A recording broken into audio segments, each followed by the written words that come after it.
আলহামদুলিল্লাহি রাব্বিল আলামিন ওয়াসসালাতু ওয়াসসালামু আলা নাবিয়িনাল আমিন ওয়া আলা আলিহি ওয়া সাহবিহি আজমাইন। আমাদের ঈমানের অন্যতম একটি স্তম্ভ হচ্ছে কোরআনে কারীমের প্রতি ঈমান আনা। আল্লাহর নাজিলকৃত কিতাব, যেটি মুহাম্মদ সাল্লাল্লাহু আলাইহি সাল্লামের প্রতি নাজিল করেছেন, সেই কোরআন, সেই কিতাব যে আল্লাহর পক্ষ থেকে নাজিলকৃত, এটি যে আল্লাহর কালাম, আল্লাহর বাণী, এই বিশ্বাস স্থাপন করা। আল্লাহ রাসূল সাল্লাল্লাহু আলাইহি সাল্লামের জামানায় যখন এই কোরআনে কারীম নাজিল হয়েছে, তখন সাহাবায়ে কেরাম সরাসরি সেই ঘটনাগুলোর প্রত্যক্ষ সাক্ষী ছিলেন, যা তাদের মধ্যে এই কিতাবের প্রতি ঈমান আনাকে সহজ করেছে। তারা আল্লাহ রাসূল সাল্লাল্লাহু আলাইহি সাল্লামকে তার নবুয়ত প্রাপ্তির আগের অবস্থায় দেখেছেন এবং নবুয়ত প্রাপ্তির পরে তিনি নতুন যে তথ্যাবলী বলা শুরু করেছেন, সেগুলো তারা প্রত্যক্ষ করেছেন। ওহী নাজিল হওয়ার সময় আল্লাহ রাসূল সাল্লাল্লাহু আলাইহি সাল্লামের যে শারীরিক অবস্থার যে পরিবর্তন হতো, অত্যন্ত শীতের দিনও তিনি গরমাক্ত হতেন, তিনি ঘামিয়ে যেতেন, তিনি তার নাক দিয়ে ঘুমন্ত মানুষ যেভাবে শব্দ হয় সেরকম শব্দ হতো। এই সময় সাহাবায়ে কেরাম তাকে চাদর দিয়ে ঢেকে দিতেন, ইত্যাদি যে বিষয়গুলো, সেগুলো যখন ঘটত, আল্লাহ রাসূলের সাহাবায়ে কেরাম তারা এগুলোর প্রত্যক্ষ সাক্ষী ছিলেন। যখন কোনো আগন্তুক এসে আল্লাহ রাসূল সাল্লাল্লাহু আলাইহি সাল্লামকে কোনো প্রশ্ন করত, যে প্রশ্নের উত্তর আল্লাহ রাসূল সাল্লাল্লাহু আলাইহি সাল্লামের জানা ছিল না, কিন্তু পরবর্তীতে তিনি সে প্রশ্নের জবাব দিতে সক্ষম হয়েছিলেন, এসব কিছুই সাহাবায়ে কেরামের কাছে বিশ্বাস এবং ইয়াকিন পয়দা করত যে এই কোরআন আল্লাহর পক্ষ থেকে নাজিলকৃত। কিন্তু আমরা যারা নবী সাল্লাল্লাহু আলাইহি সাল্লামকে পাইনি, আমরা যারা পরবর্তী জামানার লোক, আমাদের জন্য এমন কিছু আলামত এবং প্রমাণ কোরআন সুন্নাতে রয়েছে, যেগুলো আমাদের মধ্যে এই কোরআন যে আল্লাহর বাণী, কোরআন যে আল্লাহর পক্ষ থেকে নাজিলকৃত, এই ইয়াকিন এবং এই বিশ্বাসকে পয়দা করার জন্য যথেষ্ট। তেমনি কিছু প্রমাণ নিয়ে আজকে আমি আলোকপাত করব। যদিও এই বিষয়টি অনেক ব্যাপক, কিন্তু সামান্য কিছু প্রমাণ, হয়তো মৌলিক দুটো প্রমাণ আমরা উপস্থাপন করব। একটি প্রমাণ হচ্ছে কোরআনে কারীমের মধ্যে যে সকল গায়বী বিষয়, যে সকল অদৃশ্যের যে সকল সংবাদ কোরআনে কারীমের মধ্যে অন্তর্ভুক্ত, সেগুলো প্রমাণ করে যে কোরআন আল্লাহর বাণী, কোরআন মুহাম্মদ সাল্লাল্লাহু আলাইহি সাল্লামের বানানো কথা নয়। তার মধ্যে একটি হচ্ছে যেমন ভবিষ্যৎ সম্পর্কে সংবাদ প্রদান করা। কোরআনে কারীমের মধ্যে সূরা রুমে আল্লাহ রাব্বুল আলামিন সংবাদ দিচ্ছেন যে রোমানরা পারস্যবাসীদের উপরে বিজয় লাভ করবে। সূরা রুমের শুরুতে আল্লাহ রাব্বুল আলামিন বলছেন, গুলিবাতি রুম, রোমানরা পরাজিত হলো।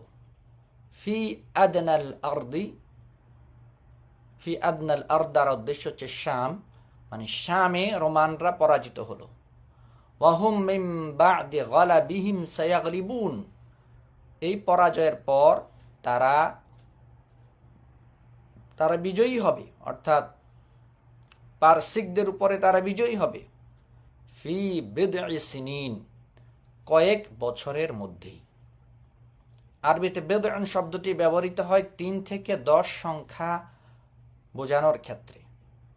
সুনির্দিষ্ট 3 না 4 না 5 সেটি নির্দিষ্ট না করে 3 থেকে 4কে এজমালিভাবে বোঝানোর ক্ষেত্রে বিদ' শব্দটি ব্যবহৃত হয়। তাহলে কোরআন কারীম বলছে যে রোমানরা পরাজিত হওয়ার পর 3 থেকে 10 বছরের মধ্যে পুনরায় তারা পারসিকদের উপরে, পারস্যদের উপরে বিজয় লাভ করবে। আমরা জানি তৎকালীন সময়ে দুটো পরাশক্তি ছিল, রোম এবং পারস্য, কাইসার এবং কিসরা। কাইসার হচ্ছে রোমান রাজার উপাধি এবং কিসরা হচ্ছে পারসিকদের রাজার উপাধি। স্বাভাবিকভাবেই মক্কাবাসীরা যেহেতু মূর্তি পূজারী, তারা পারস্যের অধিবাসীদের পক্ষে ছিল, যেহেতু তারাও মূর্তি পূজারী। অন্যদিকে মুসলিমরা ছিল রোমানদের পক্ষে, যেহেতু রোমানরা ছিল আহলি কিতাব বা কিতাবধারী খ্রিস্টান। সেজন্য মুসলমানরা পছন্দ করত যে রোমানরা বিজয়ী হোক, আর মক্কার কাফেররা পছন্দ করত পারসিকরা বিজয়ী হোক। যার পরিপ্রেক্ষিতে মক্কার কুরাইশরা যখন এই ধরনের বক্তব্য শুনতে পেল, তখন তারা আবু বকর রাদিয়াল্লাহু আনহুর সাথে জনৈক কাফের চ্যালেঞ্জ দিলেন যে এটি হতে পারে না, রোমানরা বিজয়ী হতে পারবে না পারস্যবাসীদের উপরে, এটি অসঠিক। কিন্তু আবু বকর রাদিয়াল্লাহু আনহু এই কোরআনের প্রতি যার তার ইয়াকিন, যার তার দৃঢ় বিশ্বাস ছিল, সে দৃঢ় বিশ্বাস বলে তিনি তার সাথে বাজি ধরতে রাজি হলেন। এখানে উল্লেখযোগ্য, টাকা দিয়ে বাজি ধরা তখনও পর্যন্ত ইসলামে হারাম হয়নি। যার পরিপ্রেক্ষিতে তিনি সেই কাফেরের সাথে বাজি ধরলেন যে অবশ্যই রোমানরা বিজয়ী লাভ করবে, এবং তার সাথে বাজিতে আসলেন তিনি। কোন বর্ণনাতে 6 বছরের কথা আসছে এবং অন্যান্য বছরের কথাও আসছে, একাধিক অন্যান্য বছরের কথা আসছে, কিন্তু ব্যাপারটি এবং উটের সংখ্যা কত সেটা নিয়ে বিভিন্ন রাওয়ায়াত এসেছে। আল্লাহ রাসূল সাল্লাল্লাহু আলাইহি সাল্লাম যখন ঘটনাটি জানলেন, তখন আল্লাহ রাসূল সাল্লাল্লাহু আলাইহি সাল্লাম বললেন, তুমি বছরের সংখ্যা বাড়িয়ে দাও, যেহেতু বেদআ শব্দ সেখানে 3 থেকে 10 পর্যন্ত বোঝায়, তুমি 9 বছর করো এবং উটের সংখ্যা বাড়িয়ে দাও। উটের সংখ্যা 100 করা হলো। যার পরিপ্রেক্ষিতে কোরআনে কারিমের এই যে ভবিষ্যৎবাণী, সেই ভবিষ্যৎবাণীটি পুঙ্খানুপুঙ্খভাবে সেটি প্রতিফলিত হয়েছে, সেটি সত্য প্রমাণিত হয়েছে। এবং ইতিহাস সাক্ষী যে বদরের যুদ্ধের দিন রোমানরা পারস্যবাসীদের উপরে বিজয় লাভ করেছে। এ ধরনের ভবিষ্যৎবাণী করার কোনো সাধ্য মুহাম্মদ সাল্লাল্লাহু আলাইহি সাল্লামের পক্ষে ছিল না, যদি না এটি আল্লাহর পক্ষ থেকে নাজিলকৃত কোরআন, আল্লাহর পক্ষ থেকে নির্দিষ্ট বাণী না হতো, যে আল্লাহ তাআলা প্রকাশ্য গোপন সবকিছু জানেন, অতীত বর্তমান ভবিষ্যৎ সবকিছু যিনি পুঙ্খানুপুঙ্খভাবে জানেন। এই ধরনের আরও গোপন বিষয়, অদৃশ্য বিষয়ের সংবাদ কোরআনে কারিমের মধ্যে বিদ্যমান। যেমনিভাবে মাতৃগর্ভে একজন শিশুর কিভাবে গঠন সংগঠিত হয়, সে সম্পর্কে আল্লাহ রাসূল সাল্লাল্লাহু আলাইহি সাল্লামের কোনো জ্ঞান থাকার কথা নয়, যেহেতু তিনি পড়াশোনা জানতেন না, তিনি ডাক্তার ছিলেন না, তার জামানায় কোনো মেডিকেল ল্যাব ছিল না, কোনো দূরবীক্ষণ অনুবীক্ষণ যন্ত্র ছিল না, কোনো এক্সরে মেশিন ছিল না। তাহলে কিভাবে আল্লাহ রাসূল সাল্লাল্লাহু আলাইহি সাল্লাম এই বিষয়গুলো জানতে পারবেন, যদি না সেটি আল্লাহ তাআলা তাকে না জানান, যিনি মানুষের স্রষ্টা, যিনি মানুষের গঠন প্রক্রিয়া পুঙ্খানুপুঙ্খভাবে কোরআনে কারিম উল্লেখ করেছেন, এবং কিভাবে তিনি আদমকে সৃষ্টি করেছেন সেই মাটি থেকে, সেটিও আল্লাহ উল্লেখ করেছেন। আর মাতৃগর্ভে কিভাবে একটি শিশুর পরিবর্তন ঘটে সেটি উল্লেখ করেছেন। আল্লাহ তাআলা সেখানে বলছেন, খালাকনাকুম আতওয়ারা, আমি ধাপে ধাপে তোমাদেরকে সৃষ্টি করেছি। এবং সে ধাপের ব্যাখ্যা অন্য আয়াতগুলোতে এসেছে, যে প্রথমে তাকে সৃষ্টি করা হয় বীর্য থেকে, তারপরে সে বীর্য পরিণত হয় জমাটবদ্ধ রক্তে, যেটি কোরআনের ভাষা আলাকা। তারপরে সেই জমাটবদ্ধ রক্ত একটি গোস্তের টুকরাতে পরিণত হয়, যেটাকে বলা হচ্ছে মুদগা। এভাবে কোরআনে কারীম এই যে গোপন যে সংবাদগুলো, অদৃশ্য যে সংবাদগুলো সে জামানার লোকদের জানার কোনো সুযোগ ছিল না, আল্লাহ রাসূল সাল্লাল্লাহু আলাইহি ওয়াসাল্লাম জানার কোনো সুযোগ ছিল না, এই যে অদৃশ্যের এবং গায়েবী সংবাদগুলো কোরআন প্রদান করছে, এটি প্রমাণ করে যে কোরআন আল্লাহর পক্ষ থেকে নাজিলকৃত। অনুরূপভাবে সমুদ্রের যেই সংবাদগুলো কোরআনে কারীম প্রদান করেছে, সেই সংবাদগুলো আল্লাহ রাসূল সাল্লাল্লাহু আলাইহি সাল্লামের জানার কথা নয়। আল্লাহ রাসূল সাল্লাল্লাহু আলাইহি সাল্লাম কোনোদিন নদী ভ্রমণ করেননি, তিনি নিজেই সমুদ্র দেখেননি, তাহলে তিনি কিভাবে সমুদ্রের বিষয়গুলো তিনি বর্ণনা করবেন? যেখানে বলা আছে বারজাখুল লা ইয়াবগিয়ান, এমন দুটি সমুদ্র রয়েছে, দুই সমুদ্রের মাঝখানে রয়েছে একটি আড়াল। বারজাখুল লা ইয়াবগিয়ান, এক সমুদ্র আরেক সমুদ্রের পানিকে অতিক্রম করে যায় না। এই যে দুটো সমুদ্র পাশাপাশি চলছে, দুটো পানির স্রোতধারা পাশাপাশি চলছে, কিন্তু ওই দুই সমুদ্রের মাঝখানে একটি আড়াল রয়েছে, যে আড়ালের পরিপ্রেক্ষিতে একটি সমুদ্রের পানি অন্য সমুদ্রের মধ্যে প্রবেশ করে না। সুবহানাল্লাহ। এভাবে কোরআনে কারীম নিজেই তার নিজের সত্যতা এবং কোরআন যে আল্লাহর পক্ষ থেকে নাজিলকৃত, এই সত্যতা আমাদের সম্মুখে কিয়ামত পর্যন্ত এভাবে তুলে ধরছে এবং তুলে ধরবে। এছাড়া আরও একটি প্রমাণ হচ্ছে কোরআনে কারীম যে আল্লাহ তাআলার বাণী। কোরআন যে কোনো মানুষের বাণী নয়, কোরআন যে মুহাম্মদ সাল্লাল্লাহু আলাইহি সাল্লামের বানানো কথা নয়, এর সপক্ষে আরও একটি প্রমাণ হচ্ছে যে এই কোরআনের মধ্যে মুহাম্মদ সাল্লাল্লাহু আলাইহি সাল্লামের কিছু তিরস্কার বিদ্যমান রয়েছে। যেই বিষয়গুলো বা আল্লাহ রাসূল সাল্লাল্লাহু আলাইহি সাল্লামের যেই উদ্যোগগুলো বা যেই কর্মগুলো, যে আচরণগুলো আল্লাহ তাআলা পছন্দ করেন নাই, সেই বিষয়গুলোতে তাকে তিরস্কার করা হয়েছে। অথচ আমরা জানি যেই ব্যক্তি কোনো গ্রন্থ লেখেন, কোনো কিতাব লেখেন এবং সেটিকে নিজের মর্যাদার উৎস হিসেবে, মর্যাদার কারণ হিসেবে প্রমাণ করতে চান, তিনি কখনো সেই কিতাবে তার সামান্যতম কোনো ত্রুটি বা নিন্দা সেখানে তুলে ধরতে রাজি হন না। কখনো রাজি হবেন না কোনো মন্ত্রী, প্রধানমন্ত্রী, কোনো দেশনেত্রী, দেশনেতা তিনি এমন কোনো বই লিখবেন যেই তার লিখিত সে বইয়ের মধ্যেই তার সেখানে নিন্দাবাদ সেখানে থাকবে। এটি প্রমাণ করে যে কোরআন আল্লাহ রাসূল সাল্লাল্লাহু আলাইহি সাল্লামের বানানো কোনো কিতাব নয়, বরং এটি আল্লাহ তাআলার পক্ষ থেকে নাজিলকৃত। এর উদাহরণ হচ্ছে সূরা আবাসার মধ্যে আল্লাহ তাআলা বলতেছেন, যখন একজন অন্ধ ব্যক্তি এসেছিলেন আল্লাহ রাসূল সাল্লাল্লাহু আলাইহি সাল্লামের কাছ থেকে দ্বীন শেখার জন্য, ইসলাম শেখার জন্য, কিন্তু আল্লাহ রাসূল সাল্লাল্লাহু আলাইহি সাল্লাম সে সময়ে কুরাইশদের গুরুত্বপূর্ণ ব্যক্তিদেরকে নিয়ে ব্যস্ত ছিলেন, যাদের ইসলাম গ্রহণের জন্য তিনি চেষ্টা করছিলেন।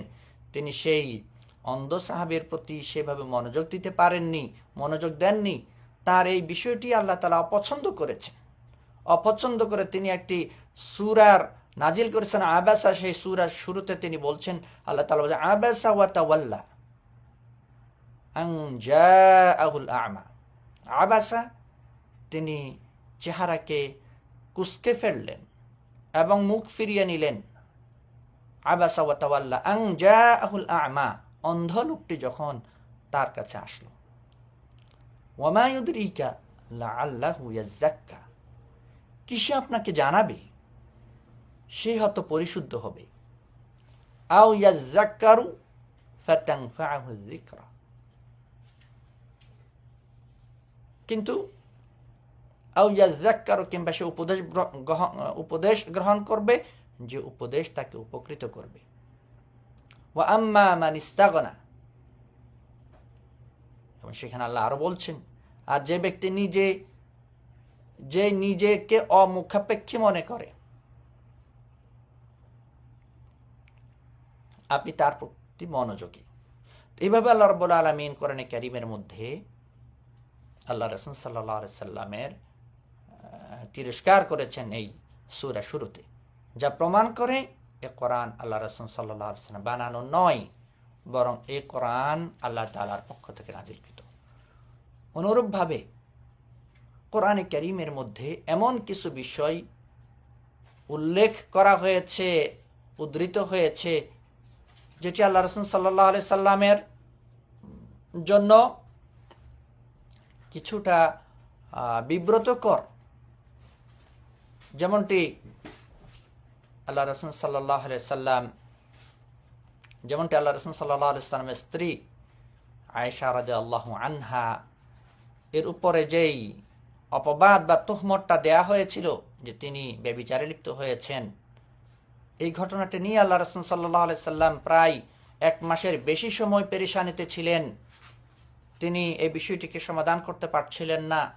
তিনি আয়েশাকে কিছু বলছেন না, কিন্তু আয়েশার সাথে আগের তার যে সুন্দর আচরণ, সুআচরণ, সদ্ব্যবহার, সেটিও তিনি বলবৎ রাখতে পারেননি। কিন্তু মুনাফিকরা পুরা মদিনাতে সেটি রটনা করছিল, সেটি প্রচার করছিল, যা আল্লাহ রাসূল সাল্লাল্লাহু আলাইহি সাল্লামকে অত্যন্ত কঠিনভাবে কষ্ট দিচ্ছিল একজন নবীকে, এবং নবীর স্ত্রীর ব্যাপারে যে আপত্তি, যে অপবাদ ছড়িয়ে দিয়েছিল মুনাফিকরা। কিন্তু আল্লাহ রাব্বুল আলামিন প্রায় 1 মাসের বেশি সময় পরে কোরআনের আয়াত নাজিল করে তিনি বলে দিলেন, উলাইকা মুবাররাউন, উলাইকা মুবাররাউন। মানে এখানে সম্মানসূচক অর্থে ওরা ব্যবহার করা হয়েছে, বহুবচন ব্যবহার করা হয়েছে, উদ্দেশ্য আয়েশা রাদিয়াল্লাহু আনহা। আয়েশা রাদিয়াল্লাহু আনহা নির্দোষ। আয়েশা রাদিয়াল্লাহু আনহা এই অপবাদ থেকে সম্পূর্ণরূপে মুক্ত। তাহলে এটি যদি কোরআন যদি আল্লাহ রাব্বুল আলামিনের কালাম না হয়ে যদি মুহাম্মদ সাল্লাল্লাহু আলাইহি সাল্লামের বানানো কথা হতো, তাহলে তিনি 1 মাস অপেক্ষা করার, 1 মাসের বেশি সময় অপেক্ষা করার কি প্রয়োজন রয়েছে? বরং তিনি শুরুতেই একটা আয়াত বানিয়ে বলে দিতেন যে আয়েশা রাদিয়াল্লাহু আনহা মুক্ত। এই ঘটনাটিও প্রমাণ করে যে এই কোরআন আল্লাহর বাণী, এটি মুহাম্মদ সাল্লাল্লাহু আলাইহি সাল্লামের বানানো কথা নয়, এটি কোনো মানুষের বাণী নয়। আসুন আমরা আল্লাহ তাআলার কালামের প্রতি, কোরআনের প্রতি এভাবেই দৃঢ় বিশ্বাস পোষণ করি, 100% ইয়াকিন আমরা অর্জন করি, এবং কোরআনে কারীমের যাবতীয় বিধিবিধানকে, যাবতীয় আদেশ নিষেধকে আমরা সেই মহা পরাক্রমশালী, মহাজ্ঞানী, মহাপ্রজ্ঞাবান আল্লাহর বাণী হিসেবে বিশ্বাস করি এবং সেই বিধানগুলোকে বাস্তবায়ন করি। আল্লাহ রাব্বুল আলামিন আমাদেরকে সে তৌফিক দান করুন। ওয়া আখির দাওয়ানা আনিল হামদুলিল্লাহি রাব্বিল আলামিন।